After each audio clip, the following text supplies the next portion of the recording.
Welcome back to my channel. இன்றைக்கி என்ன பார்க்க போகிறோம்னா சிக்கன் பிரியாணி எப்படி செய்யணும்னா பார்க்க போகிறோம். வாங்க வீடியோக்குள்ளே போகலாம்.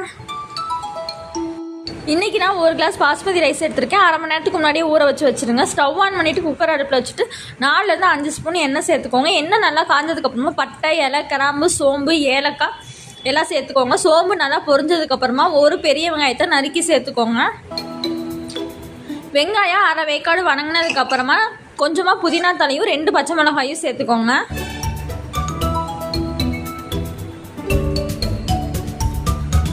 இப்போ 2 ஸ்பூன் இஞ்சி பூண்டு பேஸ்ட்டு சேர்த்துக்கோங்க.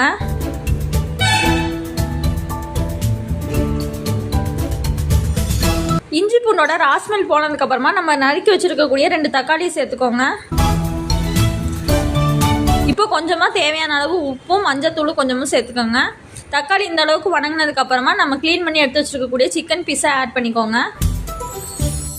கறி நல்லா வணங்கினதுக்கப்புறமா 1 ஸ்பூன் பிரியாணி மசாலா, அரை ஸ்பூன் மிளகாத்தூள் சேர்த்துக்கோங்க. மசாலாவும் நல்லா வணங்கி வந்ததுக்கப்புறமா 1 கிளாஸ் பாஸ்மதி ரைஸுக்கு 2 கிளாஸ் தண்ணி வச்சிங்கன்னா சரியாக இருக்கும். இப்போ 2 கிளாஸ் தண்ணி சேர்த்துக்கலாம். தண்ணி நல்லா கொதிச்சு வந்ததுக்கப்புறமா நம்ம அரிசியை நல்லா அலசிட்டு இதோட சேர்த்துக்கலாம்.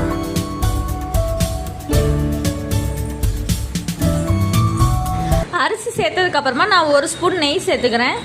நெய் சேர்த்து ஒரு கிளறி விட்டுட்டு நல்லா ஒரு கொதி வந்ததுக்கப்புறமா நான் குக்கரை க்ளோஸ் பண்ணிக்கலாம். இப்போ நல்லா கொதிச்சிருச்சு. குக்கரை மூடி வச்சுட்டு 3 விசில் விட்டு எடுத்தோம்னா நம்மளுடைய பிரியாணி ரெடி ஆகிடும். இப்போ ப்ரெஷர் அடங்கிடுச்சு. ஓப்பன் பண்ணி பிரியாணியை எப்போவுமே இந்த மாதிரி நம்ம சைடில் இருந்து தான் கிளறி விடணும். அப்போ தான் சாப்பாடு உடையாமல் நமக்கு முழுசாக உதிரியாக கிடைக்கும். இந்த வீடியோ உங்களுக்கு பிடிச்சிருந்தேன்னா நீங்களும் வீட்டில் ட்ரை பண்ணி பாருங்கள். ட்ரை பண்ணி பார்த்துட்டு எப்படி இருக்குன்னு சொல்லி கமெண்ட் பண்ணுங்கள், லைக் பண்ணுங்கள், ஷேர் பண்ணுங்கள். அப்படியே நம்ம சேனலை சப்ஸ்கிரைப் பண்ணிவிட்டு பக்கத்தில் இருக்க பெல் ஐக்கானே அழுத்திக்கோங்க. அப்போ தான் அடுத்தடுத்து போடக்கூடிய வீடியோ உங்களுக்கு நோட்டிஃபிகேஷனாக வரும். தேங்க்யூ.